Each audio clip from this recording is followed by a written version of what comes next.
بسم اللہ الرحمن الرحیم۔ سب سے پہلے تو میں جمعیت طلبہ اسلام کو حضرت مولانا مفتی محمود رحمۃ اللہ علیہ کے نام سے منسوب اس عظیم الشان کانفرنس کے انعقاد پہ خراج تحسین پیش کرتا ہوں اور ان کا مشکور ہوں کہ مجھ ناچیز کو بھی اس میں شمولیت کا قابل سمجھا، لیکن میرے ساتھ وہی کام ہوا ہے جو اپریل میں مولانا فضل الرحمان صاحب اور شہباز شریف وغیرہ کے ساتھ ہو گیا۔ یہ لوگ اپوزیشن کر رہے تھے، اسمبلی توڑوانے کا سوچ رہے تھے اور اچانک حکومت ان کے گلے پڑ گئی۔ تو میں مشکور ہوں کہ پیرزادہ صاحب اور ان کے ساتھی خود مدعو کرنے کے لیے تشریف لائے تھے، لیکن نہ تو میں اپنے آپ کو اس قابل سمجھتا ہوں کہ اس طرح کے علماء کی موجودگی میں اور مفتی محمود صاحب جیسی ہستی کی ذات پہ بات کروں، اور نہ اس وقت یہ بات ہوئی تھی کہ مجھے آ کے سٹیج پہ بھی بیٹھنا ہے اور تقریر بھی کرنی ہے۔ تو میں تو صرف سننے کے لیے یہاں پہ حاضر ہوا تھا، لیکن جس طرح حکومت ان کے گلے پڑ گئی اور اب ان سے چھٹکارا نہیں پا سکتے، تو اسی طرح میرے ساتھ بھی کم و بیش وہی کام ہوا ہے، تو میں نے کوئی تیاری نہیں کی ہے۔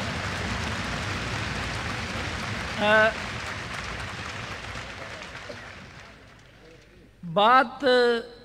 یہاں پہ آج دو شخصیات کی ہوئی، ایک اور ہم نے اس کا مظاہرہ بھی دیکھا، خصوصاً دو شخصیات کا ذکر زیادہ ہوا، ایک حضرت مفتی محمود صاحب کا اور ایک باچا خان کا۔ اور میں سمجھتا ہوں کہ کچھ تو لوگوں نے اس حقیقت کو تسلیم کیا، لیکن آنے والا وقت مزید اس بات کو ثابت کرے گا کہ یہ دونوں شخصیات اور بالخصوص حضرت مفتی محمود صاحب اس قوم کے نہیں بلکہ اس ریجن کے محسن تھے، اور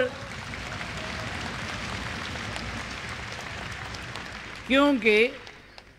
یہ وہ لوگ تھے کہ مفتی محمود صاحب نے پورے بر صغیر کے لوگوں کو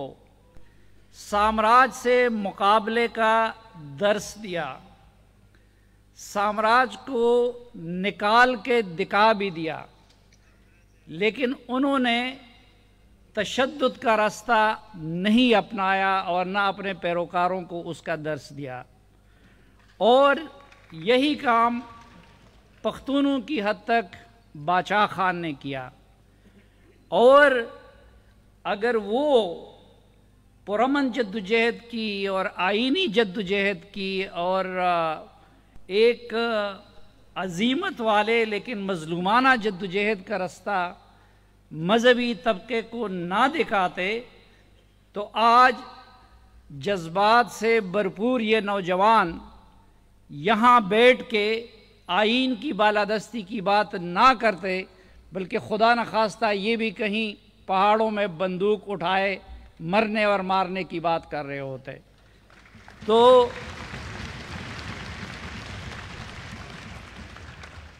اچھا، میں سمجھتا ہوں کہ حضرت مفتی محمود جیسے لوگ کئی حوالوں سے ہمارے لیے قابل تقلید ہے۔ ایک تو انہوں نے حضور کی اس حدیث پہ کہ علم حاصل کرو چاہے اس کے لیے آپ کو چین جانا پڑے، وہ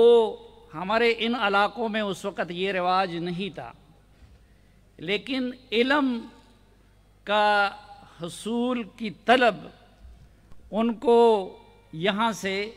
سینکڑوں کلومیٹر دور وہاں پہ لے گیا، اور علم حاصل کرنے کے بعد وہ آئے اور اپنے لوگوں کو بھی پڑھاتے رہے، اور ملتان میں بھی صدر مدرس اور مفتی اعظم کے منصب تک پہنچے اور میاوالی میں بھی انہوں نے پڑھایا لوگوں کو۔ اب میں بعض اوقات سوچتا ہوں کہ کاش اس وقت نیازی صاحب کے بڑوں کو بھی مفتی صاحب سے پڑھنے کا اتفاق ہوتا، اور کاش شاہ محمود قریشی کے بڑوں کو بھی ملتان میں مفتی صاحب سے پڑھنے کا اتفاق ہوتا، تو آج نہ ملک میں یہ بد تہذیبی ہوتی اور نہ یہ فتنہ انگیزی ہوتی۔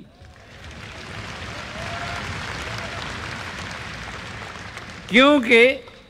جن لوگوں نے ان سے پڑھا تو وہ استطاعت رکھنے کے باوجود وہ بد تہذیبی نہیں کر رہے ہیں، وہ قانون ہاتھ میں نہیں لے رہے ہیں۔ اور میں اکثر جب وہ لوگ ڈراتے دھمکاتے ہیں،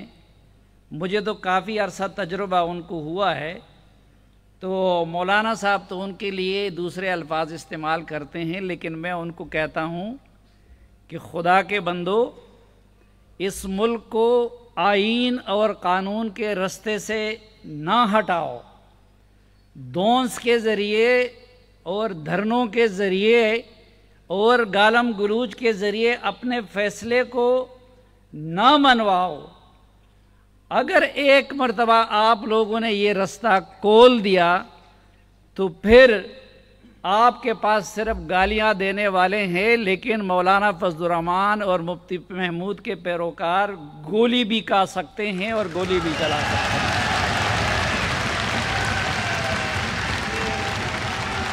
تو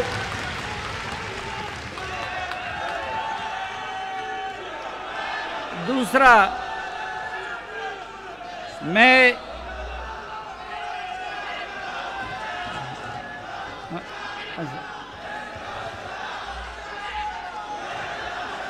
ایک اور حوالے سے، ابھی رضا ربانی صاحب نے بات کی،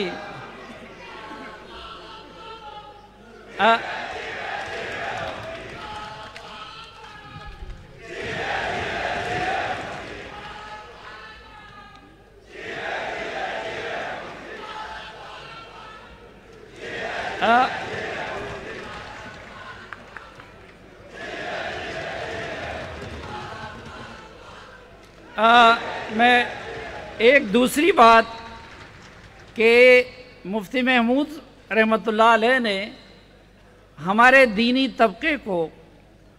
وسعت نظر کا اور اجتہادی ذہن کا درس بھی دیا اور رستہ بھی دکھا دیا۔ آج اگر بریلوی مسلک کے شاہ احمد نورانی وہ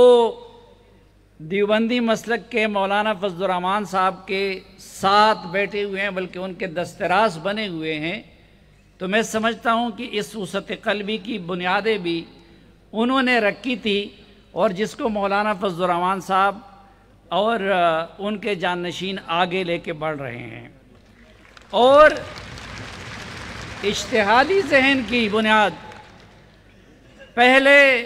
ہم لوگ تو بڑی آسانی کے ساتھ کہہ دیتے ہیں کہ جی وہ پاکستان بننے کے مخالف تھے، اور ایک فقرہ ہم نے ان کے ہاں باندھ لیے کہ جی انہوں نے یہ کہا تھا کہ ہم پاکستان بننے کے گناہ میں شریک نہیں تھے، لیکن تفصیل کوئی نہیں بیان کرتا کہ بھائی وہ مسلمانوں کی بلائی چاہتے تھے، اس کی تفصیل کوئی نہیں بیان کرتا کہ اس سے پہلے یہ بھی طے ہوا تھا کہ 45% ہندوؤں کے پاس ہوگا اور 45% مسلمانوں کے پاس ہوگا۔ یہ بھی نہیں بیان کرتے کہ اس وقت صوبے کتنے تھے اور اس میں صوبائی خود مختاری کی انہوں نے کیسی بات کی تھی۔ لیکن جب ایک پاکستان بن گیا تو انہوں نے پھر روایتی طرح یہ نہیں کہا کہ اب میری بات نہیں مانی گئی تو میں زیادہ خطرناک بن جاؤں گا، بلکہ مفتی محمود صاحب نے پھر اس پاکستان کو مسجد اور مدرسے جیسے نہ صرف مقدس جانا بلکہ اس پاکستان کے سب سے بڑے محسنوں میں یہ شمار ہوئے کہ وہ اس پاکستان کو آئین دینے والوں میں شامل ہے۔ آج وہ سامنے بیٹھا ہوا سندھی، وہ سامنے بیٹھا ہوا بلوچ، وہ سامنے بیٹھا ہوا پنجابی، میرا اور آپ کا یا میرے اور فوجی کا یا میرے اور کسی اور طبقے کے درمیان اگر کوئی میثاق ہے تو وہ کیا چیز ہے؟ وہ یہی آئین پاکستان ہے۔ تو پاکستان کے سب سے بڑے معمار تو وہ لوگ ثابت ہوئے کہ جنہوں نے پاکستان کو یہ متفقہ آئین دیا، اور یہ رضا ربانی صاحب نے بھی آپ کو بتایا، اور نوابزادہ نصر اللہ صاحب جیسے لوگ بھی ان چیزوں کی گواہی دے چکے ہیں کہ نہ صرف اس میں سب سے زیادہ کنٹریبیوشن جن لوگوں کی تھی اس میں مفتی محمود صاحب شامل تھے، بلکہ اس میں اسلامی دفعات ڈالنے میں اور اس کا ایک اسلامی شکل بنانے میں بھی ان کی کنٹریبیوشن وہ کسی بھی دوسرے شریک مجلس سے زیادہ تھی۔ تو اس لحاظ سے آج بھی اگر اس ملک کو ایک رکھا ہوا ہے تو وہ ہتھیاروں نے نہیں رکھا ہوا ہے، وہ کسی اور نے نہیں رکھا ہوا ہے، وہ اس آئین نے ایک رکھا ہوا ہے، اور وہ آئین دینے والوں میں وہ شامل تھے۔ میری یہ زندگی میں ایک حسرت رہی کہ جب میں صحافت میں آیا تو بدقسمتی سے حضرت مولانا مفتی محمود صاحب بھی رحلت کر چکے تھے،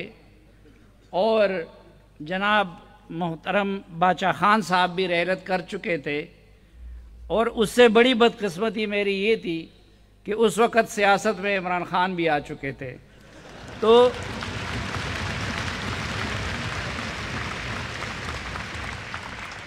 اس لیے مجھ سے ان سے براہ راست مکالمے کا یا اس طرح جس طرح حضرت مولانا فضل الرحمان صاحب سے استفادے کا موقع ملتا ہے تو میں وہ سعادت تو حاصل نہ کر سکا، اور یہاں پہ ایسی بہت ساری شخصیات بیٹھی ہوئی ہیں کہ جو ان کے ساتھ رہیں، جنہوں نے ان سے پڑھا ہے، اس لیے میں ان کی موجودگی میں ان کے کردار کے حوالے سے میری گفتگو زیادہ مناسب نہیں ہے، لیکن میں صرف ایک گزارش کروں گا جس کی طرف رضا ربانی صاحب نے اشارہ کیا، اور وہ یہ کہ دیکھیں جس طرح وقت کے ساتھ ساتھ ان کی ایک مجتہد ذہن وہ ایوالو کرتا ہے۔ اب مثلا سب سے بڑی تو یہ عظیمت ان کی دیکھ لیجئے، اس وقت کون چھوڑتا ہے؟ یہاں پہ ایک صاحب ہے جو ایکچولی الیکٹ بھی نہیں ہو چکے تھے، سلیکٹ ہو چکے تھے، ان کی پارٹی میں چن چن کر لوگوں کو لایا گیا تھا، ان کو جبراً وزیر اعظم بنایا گیا تھا،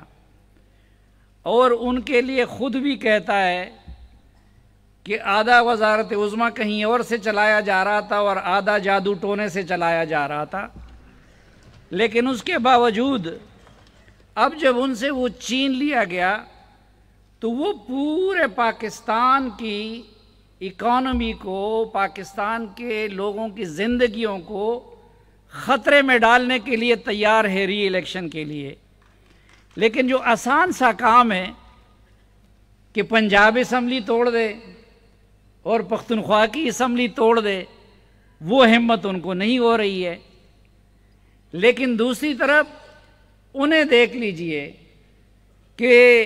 حضرت مفتی محمود صاحب کے اتحادیوں کی جب بلوچستان میں حکومت توڑی گئی، ادھر نہ ان پہ کوئی جبر تھا، نہ کوئی ان کی حکومت کو کوئی خطرہ تھا، لیکن صرف اصول کی خاطر اور ان کے ساتھ یکجہتی کی خاطر انہوں نے یہاں اقتدار کو لات مار دیا۔ تو ایسے لوگ بدقسمتی سے ہماری سیاست میں نافید ہوتے جا رہے ہیں، لیکن میں یہ سمجھتا ہوں کہ چونکہ اس آئین میں ایک طرف پھر رضا ربانی صاحب جیسے لوگوں نے کوشش کی کہ اس کو اپنی اصل حالت میں لے آئے، لیکن دوسری طرف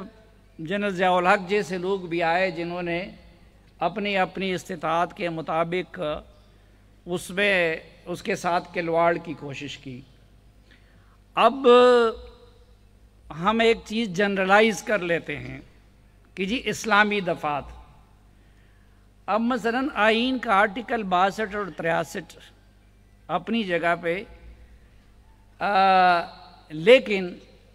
میں سمجھتا ہوں ایک میری عاجزانہ طالب علمانہ رائے ہے کہ ایک تو یہ کہ کسی کے متقی اور پرہیزگار ہونے کا، کسی کے صادق اور امین ہونے کا فیصلہ اللہ کے سوا کوئی اور انسان نہیں کر سکتا۔ دوسرا، جو لوگ اس وقت آئین میں اس کو ڈال رہے تھے تو ان بیچاروں کو کیا پتا تھا کہ مستقبل میں کوئی ثاقب نثار بھی آئے گا اور کوئی عمران نیازی بھی آئے گا، اور وہ اٹھ کے اب اس کے پیمانے پہ اس نے اٹھ کے ان کو صادق اور امین کا سرٹیفکیٹ دے دیا آئین کے ان دو شقوں کی آڑ لے کے، اور دوسری طرف ہر حوالے سے ان سے کئی گنا بہتر لوگوں کے لیے اس کو چھری بنا کے اس سے ان کو ذبح کر دیا گیا، آرٹیکل 62 اور 63 کا سہارا لے کے۔ تو حالانکہ آپ لوگ علماء ہیں، آپ بہتر جانتے ہیں، میں تو سمجھتا ہوں کہ صادق اور امین کا لقب رحمت للعالمین صلی اللہ علیہ وسلم کے سوا اس دور کے کسی مسلمان کے لیے یہ ٹائٹل الاٹ کرنا پتہ نہیں کہ ثاقب نثار صاحب نے کس کے خوف سے یا کس آڈیو ویڈیو آئیے، تو آج کل تو یہ ملک بھی آڈیو ویڈیو پہ چل رہا ہے، کس چیز کے خوف سے جو ہے انہوں نے ان کو یہ سرٹیفکیٹ دے دیا۔ تو میری ایک گزارش ہوگی کہ ایک تو یہ ہے کہ تمام آئین کے اس طرح کے دفعات کو اسلامی دفعات کہہ کے اس پہ ڈٹ جانا، یہ مفتی محمود صاحب کے تعلیمات کے مجھے منافی نظر آتا ہے، اور میری گزارش ہوگی کہ یہ سامنے بیٹھے اور اس طرح کے علماء جو ہے وہ ان چیزوں کا بھی ایک اثر نو جائزہ لینے کی کوشش کرے کہ کہیں ایسا نہ ہو کہ کل پھر کوئی ثاقب نثار آئے اور پھر کسی نیازی کو اس کے حق میں استعمال کرے، اور یہاں اس ملک میں الیکشن کو مینیپولیٹ کرنے کے لیے ان دفعات کا سہارا لے لے۔ تو آپ لوگ بہت تک گئے ہیں، صبح سے بیٹھے ہوئے ہیں، بہت تقریریں آپ لوگوں نے سنی، مائک کا RTS سسٹم بھی لگتا ہے کہ فیل ہو چکا ہے یا کسی نے فیل کروا دیا ہے۔ ایک میری تجویز ہوگی کہ جس طرح آپ لوگ ہمیں بتاتے ہیں کہ دین کا علم ہو یا دین کی خدمت ہو وہ مرد اور عورت پہ یکساں فرض ہے، تو دیکھیں یہ جمعیت طلبہ اسلام کتنا بڑا سہارا آپ لوگوں کا بن گیا ہے اور کتنا بڑا ہراول دستہ ہے۔ تو میرے خیال میں ایک جمعیت طالبات اسلام بھی ہونا چاہیے، اور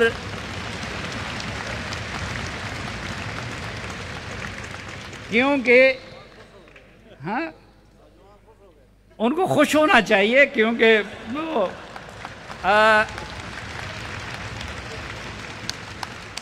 یہی وہ میدان ہے جس میں بہرحال PTI والے آپ کو شکست دے جاتے ہیں۔ تو خیر ہم یہ تو نہیں کریں گے کہ آپ لوگ بھی خدا نخواستہ وہ کریں، لیکن میں سمجھتا ہوں کہ جمعیت طلبہ اسلام کے ساتھ جو ہے وہ پھر جمعیت طالبات اسلام بھی ہونا چاہیے، اور ان کے لیے بے شک آپ پردے کا انتظام کریں، الگ وہ انتظام کریں، لیکن جس طرح ان کا حق ہے یہ اسی طرح ان کا بھی حق ہے کہ علم بھی حاصل کرے اور ملکی سیاست میں حصہ بھی لے۔ بہت شکریہ جی آپ سب۔